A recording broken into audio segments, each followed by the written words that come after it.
Hello everyone, this is J.Keerthi of 3rd BA English Literature from Mahalakshmi Women's College of Arts and Science. I am here to review the book Vicar of Wakefield written by Oliver Goldsmith. Oliver Goldsmith was born on 10th November 1728 and died on 4th April 1774. He was a novelist, playwright and a poet who is best known for his novel The Vicar of Wakefield, written in 1766. Goldsmith's birth date and year are not known with certainty. According to the Library of Congress Authority file, he told a biographer that he was born on 10th November 1728. In 1744, Goldsmith went up to Trinity College, Dublin. His tutor was Vicar. Neglecting his studies in theology and law, he fell to the bottom of his class.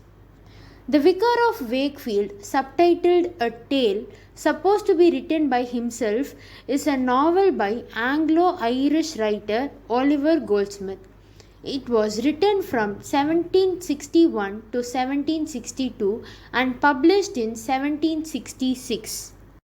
It was one of the most popular and widely read 18th century novels among Victorians. In literary history books, The Vicar of Wakefield is often described as a sentimental novel, which displays the belief in the innate goodness of human beings. But it can also be read as a satire on the sentimental novel and its values, as the vicar's values are apparently not compatible with the real sinful world. The virtuous and intelligent Vicar of Wakefield lives happily with his family, which consists of his wife Deborah, his sons George, Moses, Bill and Dick, and his two daughters Olivia and Sophia. They live a gentle life and are preparing for the eldest son George to marry a lovable neighborhood girl, Miss Arabella Wilmot. Unfortunately, Mr. Wilmot cancels the engagement after the vicar offends him in a philosophical argument about marriage, and after the vicar loses his fortune to a shady merchant who proved to be a thief. Now destitute, the family is forced to move to a more humble area. In the new neighborhood, the vicar works as a curate and farmer. The family sends George, who had been educated at Oxford, to London in hopes that he can earn a living there to supplement the family's income. The new area is comfortable and pastoral, but the women in particular find it difficult to accumulate to a lower level of fashion than they are accustomed to. The vicar befriends a handsome and poor young man named Mr. Burchell. After Burchell saves Sophia from drowning, it seems clear that she is attracted to him. Meanwhile, the family also hears word of their new landlord, Squire Thornhill, reputed to be a spoiled brat who lives off the generosity of his uncle, Sir William Thornhill, while living a reprobate lifestyle. Eventually, the family meets the much discussed squire, who proves charming, attractive and amiable. The vicar quickly forgets his reservation as he notices the squire's interest in Olivia, and the family begins to hope that their fortunes might change. Meanwhile, as he anticipates a new social status, the vicar becomes less pleased with Mr. Burchell's attention to Sophia. He does not want her marrying a man of no fortune. They lose their simple manners and grow more prideful and vain as their hopes for Olivia and the squire increases. However, the more they attempt to present themselves as above their station, the more embarrassments they encounter.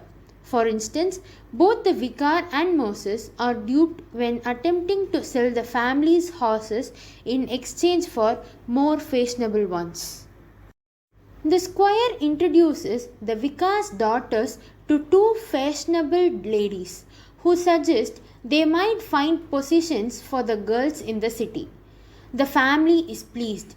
but incensed when they discovered that Mr. Burchell has written a letter threatening the girls' reputations. Because of this letter, the plan to move the girls to town is foiled. The Burchell is banished from the house. Deborah tries to prompt the squire into proposing to Olivia, but vaguely threatening to marry the girl to a neighbor, Father Williams. Though the squire is clearly upset and jealous by the latter's man's presence, he makes no effort to propose, and the family prepares to marry Olivia to the farmer. However, right before the wedding, Olivia flees with Squire Thornhill. This is a heartbreaking blow to the family, since it means Olivia has sacrificed her reputation. The vicar sets out after her, hoping to save and forgive her. He finds Squire Thornhill at home and then suspects Mr. Burchell of the crime. The vicar's journey and anxiety are taxing, and he falls ill while far away from home. He rests for 3 weeks at an inn and then heads back towards home, meeting a traveling acting company along the way. When they arrive at the next town, he meets an intelligent man who invites him to his home for a dinner party. The vicar agrees and is astonished by the man's magnificent mansion. To his shock, however, he discovers that this man is actually the home's butler when the true master, Mr. Arnold, arrives. It also turns out that Mr. Arnold is uncle to Miss Arabella Wilmot, who is overjoyed to reunite with the vicar.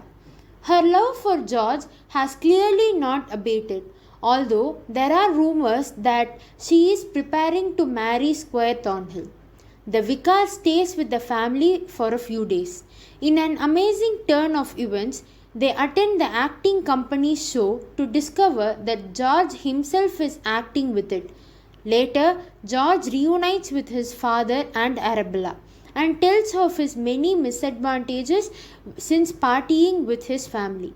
His many missteps ended with him attempting to act, and none of them yielded fortune.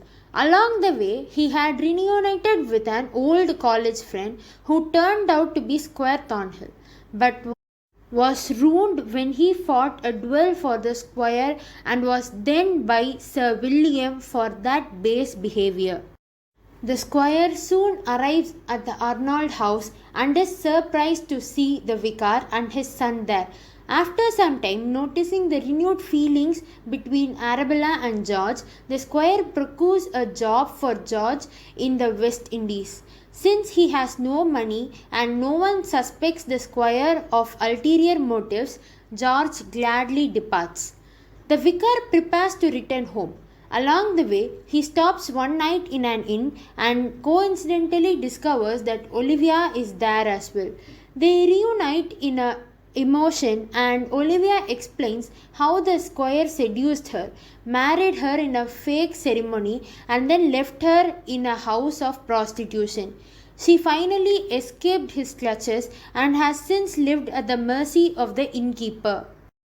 The vicar then learns that Sophia has been abducted. Almost immediately afterwards, George is brought to the jail as a prisoner. After having heard of Olivia's shame and then challenging the squire to a duel, the squire's servants beat him instead. Horrified by his successions of misfortunes, the vicar steels himself and delivers a sermon on fortitude to the entire prison. After the sermon, Moses brings news that Mr. Burchell had rescued Sophia. They arrive and the vicar apologizes to Burchell for his previous resentments and offers his daughter's hand to the man despite the latter's poverty. Burchell makes no answer, but orders a great feast which the family enjoys until word arrives that Squire Thornhill has arrived and wishes to see Mr. Burchell. The latter then reveals that he is actually Sir William Thornhill. Sophia describes the man who kidnapped her, and Jenningson realized who the scoundrel is. With the Sir William's blessing, the jailer gives Jenningson 2 men with which to apprehend his criminal. Meanwhile, Sir William realizes who George is and lectures him about fighting. He comes to understand the behavior, if not condone it, when he learns that George believed about his nephew. When Squire Thornhill arrives, he denies everything. The vicar has no hard evidence to support his claims until Jenningson triumphantly returns with the criminal who kidnapped Sophia at the squire's behest. The plan was for the squire to mock rescue her so he could then seduce her. Arabella and Mr. Wilmot suddenly arrive at the jail, having learned from one of the young boys that the vicar had been arrested. The new discoveries quickly convince Arabella to end the engagement, but the squire is unfazed. Since he had already signed the contract ensuring him Arabella's dowry, he has no need of the actual marriage. Though everyone is dismayed, Arabella and George are mostly overjoyed to be reunited and plan to marry anyway. However, many great discoveries save the family. First, it turns out that Olivia is not dead. Jenningson lied in order to convince the vicar to make a peace with the squire. Secondly, Jenningson, who acted as the priest in what the squire thought was a fake wedding to Olivia, actually and legally married them. It turns out that Olivia and the squire are legally married, so the squire is not entitled to Arabella's fortune. Squire Thornhill, now completely ruined, begs mercy of his uncle and is granted a small allowance. Once he leaves, Sir William proposes to Sophia, who accepts. In the conclusion, George marries Arabella and Sir William marries Sophia. The squire lives with a melancholy relative far away. The vicar's fortunes is restored when the merchant who stole it is caught. Happiness to the life of Vicar, and the vicar hopes he will be as thankful to God during the good times as he was during the times of adversity. Hope you all like this video. Thank you for watching.